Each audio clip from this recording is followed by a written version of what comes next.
Good afternoon, everybody. How you doing? How you doing today? And welcome to the latest edition of the Drew Mania Live podcast. Nice to have you with us for this Friday, the 3rd day of November, the year 2017. And of course, this is Andrew L. Perry.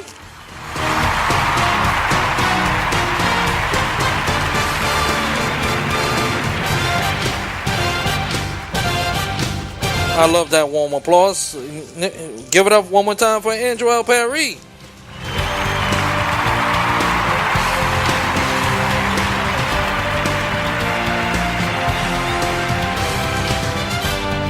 Thank you. Coming alive and at you from the busy streets of Brooklyn, New York, right inside the campus of Long Island University, where this is Football Friday, and that's exactly what we're going to talk about today. Nothing but football, because we got the Bedlam game between Oklahoma and Oklahoma State. What else? Iowa versus Ohio State, which is a big game. But before we get into the football, before we get into the NFL, a big NFC South contest going on between the Atlanta Falcons and the Carolina Panthers. The Falcons' first NFC South opponent of the year. But we'll kick off the show talking about last night, New York Jets snapping their third game losing streak to the Buffalo Bills, who is 5-2 by the score of 34-21. Now, let me just say this. Not to take anything away from the Jets, but Buffalo just, in my estimation, just gave this game away to the Jets and gave it to them in a big way. So many miscues. They couldn't hold on to the ball for dear life. And in the result, they give the Jets credit. They forced the turnover. They finally became a solid defense by turning the football over, not just putting points on the board. You would like it to be like 34-7 or 41-7 and stuff like that, but nonetheless, they beat them by a good sound by 10 points or so. No, excuse me. Yeah, around 12 or 13 points, something like that. And the Jets needed this win more than Buffalo. The Buffalo is still in second place. They're still being good position. But as far as Buffalo is concerned, it seemed like you've seen this story before. When was the last? It's time for Buffalo to finally get over the hump and finally be a playoff team. Because they're right behind New England. I don't know whose other divisional opponent they have, but they gotta play sound. They gotta play much better than what they played last night. And Gerard Taylor, he gotta hold on to the ball. He gotta hold on to the ball much better. As a matter of fact, the whole team got to hold the ball much better. I didn't like if you're a Buffalo Bills fan, you didn't like the fact that they turned the ball over way too much.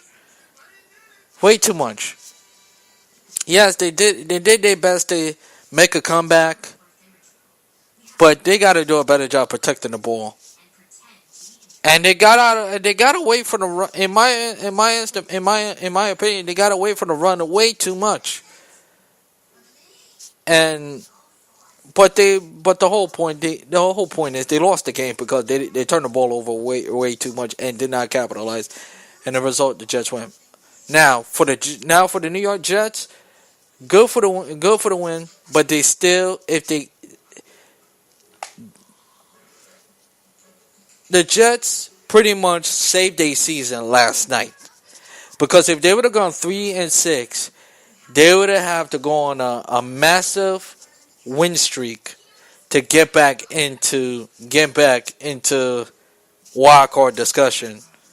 Or maybe it's too early for wild card discussions. Maybe. But for the most part, I think the Jets did what they could, especially defensively, to hold LaShawn McCoy in check. And they, ever since that Miami game, I gotta be honest with you, the defense has played a lot better, a lot looser. They're getting after the quarterback.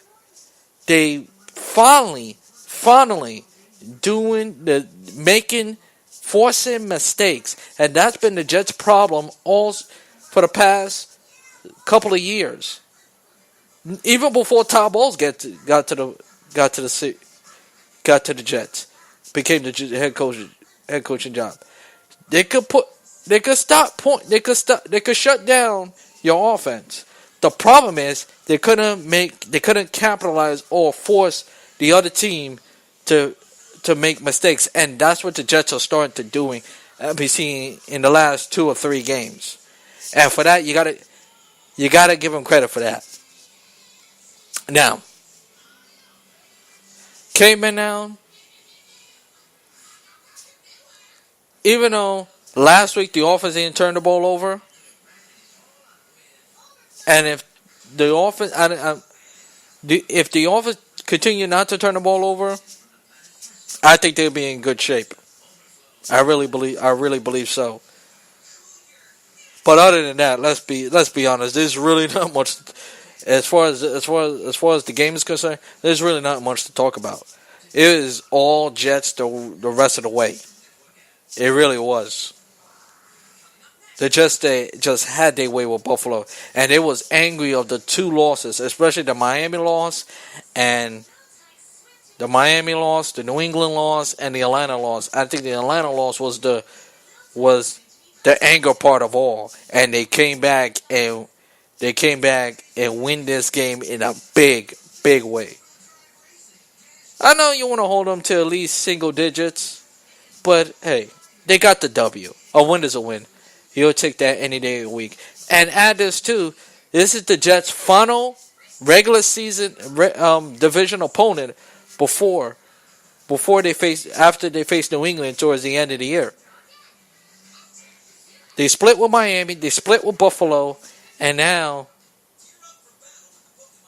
1-3 in the division.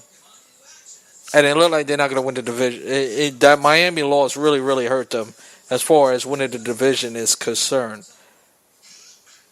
On the other hand, Buffalo could get back. Buffalo could still win the division as long as they keep winning and stay in pace with New England. Because we all know when New England is New England. New England are the class of the AFC East. There's no doubt about it.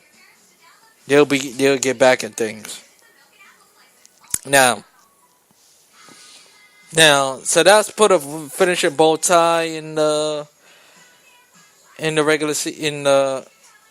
Thursday night as the Jets enjoyed a mini day off or so. The Giants. Now, as far as the Giants are concerned, this season is over.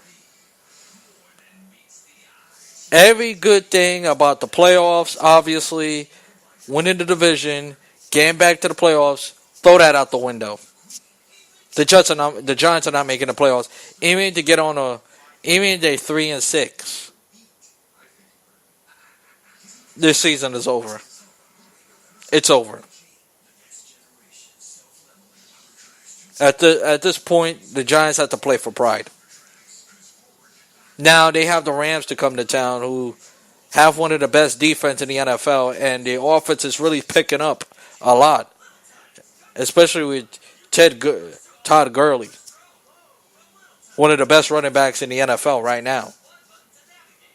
We're just gonna carve the Giants apart, and their defense is just tired, slow and tired. They're not one of the worst defense in the NFL, but their defense is just tired and wore out. They really are.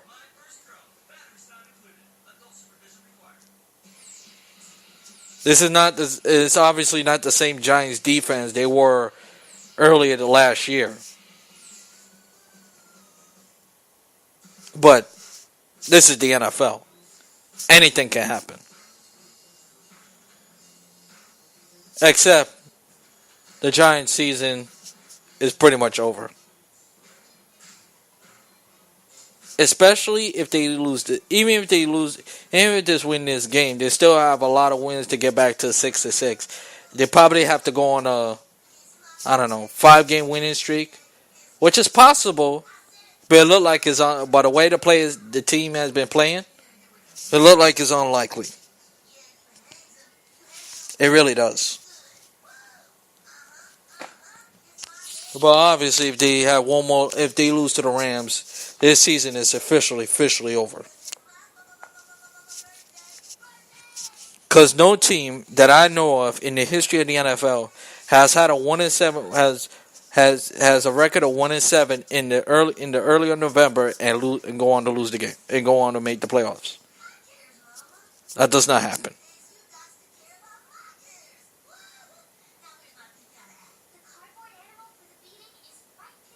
So but it's a lot of intriguing matchup as far as the NFC is concerned. In my eyes, you have the Falcons versus the Panthers. Their first, yeah, as I said it on top of the show, the Falcons' first division their first divisional opponent of the year, and which is the Carolina Panthers. And Matt Ryan let's see if he does a better job on getting control of the ball because he fumbled the ball. His the weather against the Jets, the rain, and equal one of the worst weather conditions he ever played in as a pro football player. Well,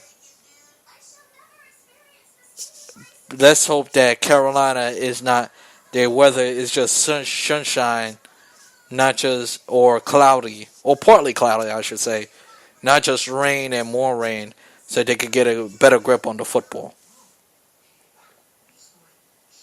As for Carolina,